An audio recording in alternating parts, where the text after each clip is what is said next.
नमामि शमीशाननिर्वाणरूपं विभुं व्यापकं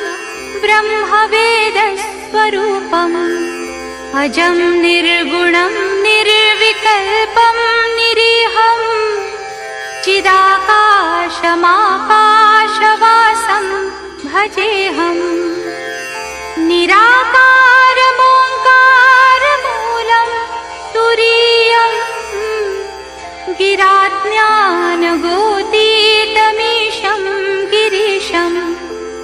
करालं महाकालं कालं कृपालुं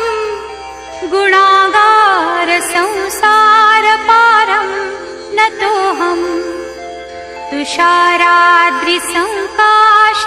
गौरं गभीरं मनोभूतकोटिप्रभाश्रीशरीरम् स्फुरन्मौलिकल्लोलिनी चारुगङ्गा लसद्भालबालेन्दु कण्ठे भुजङ्गा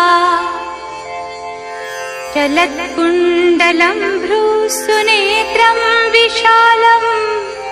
प्रसन्नाननं नीलकण्ठं दयालुं मृगाधीशचर्माम्बरं मुण्डमालं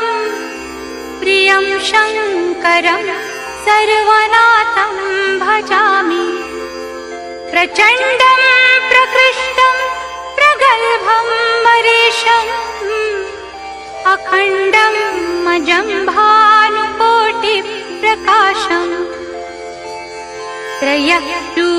त्रयशूलनिर्मूलनं शूलपाणिं